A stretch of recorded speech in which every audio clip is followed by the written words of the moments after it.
What was happening was we had schools teaching children until the age of 17.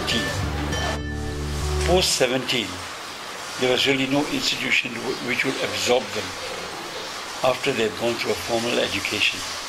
So what really happened was, if they were not in a position to be employed, then they just went back home and sat in the house, wasting all those years that they have accumulated in school and coming to zero, and with time actually regressing backwards in that they were not being productive.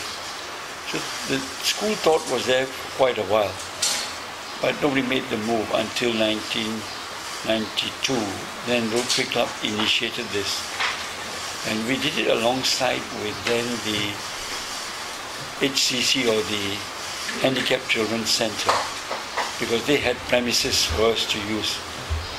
So together we have been running that until the end of last year, when they said they needed the building back to expand their premises, and then we have moved in here. Somebody comes in, like you have seen one new candidate just coming in, we assess him and we see whether he's potential to be trained, to be employed outside, or he has got to be a sheltered workshop case. The sheltered workshop is essential because most of these people are not able to fend for themselves. I call them adults with children in adult bodies. So they're not really able to say right from wrong. And you cannot put them in an environment of work where they're adults, where they can be subject to problems that we don't want to get involved in.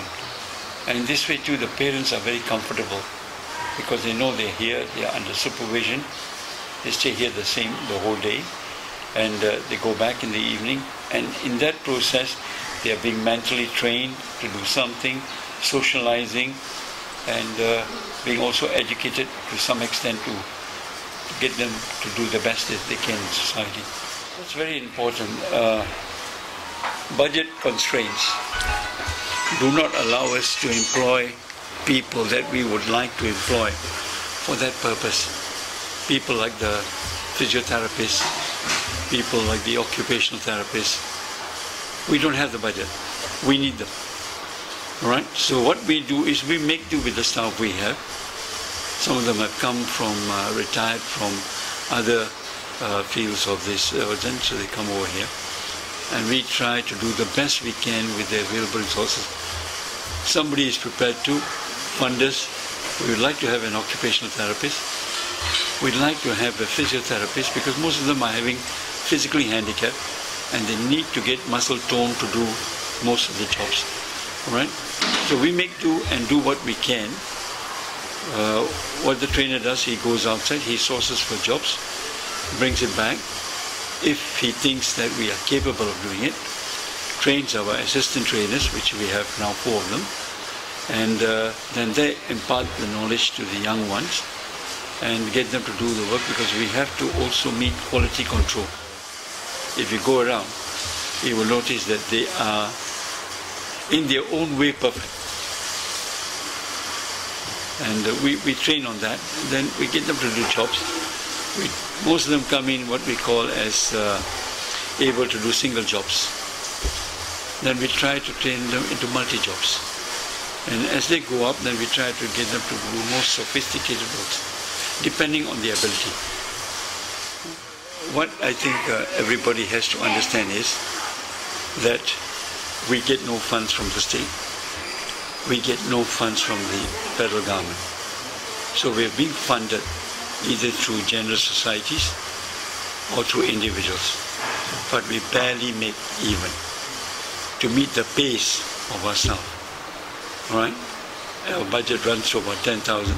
Currently, I only have a balance of 55 months' pay. So every time then we go around arm twisting, trying to get people to chip in and tide over. Because we don't want to take any monies from them. Government now gives them 300 grant a month each. But that goes directly into their bank and we don't ask for anything from them. Because I think that will defeat the purpose for which they're coming here. So we are trying to be totally funded by the public to run the place. because of the fund constraints, we cannot do what we want to do, get more people with expertise to come in, to get them to do better. We cannot do without the jobs, but we think we deserve to be paid more for the jobs that we are being done. Because all that money that they are giving us actually goes back to them end of the day. So that is their take-home pay to at least make it worth their while, and to be employed. Otherwise, there's no point in them coming here either.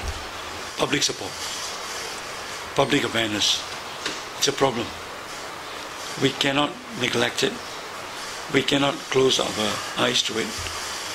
These same people that you're seeing here now, you look at them and how happy they are. Put them back in their home a month later, and you will see them are different people. Right, so we actually have approached the government to set up this sort of thing in every state. We're on a pilot project here. We are prepared to do it for them, provided they can fund it. We need land. We need hostels. We also would like to get into things beyond this, like agro-base, teach them how to aquaculture, fish. Some of them are mentally capable. They can get together, start a farm, and even into husbandry, keeping goats. But for all that, we need land. And we need government help. But so far, all on deaf ears.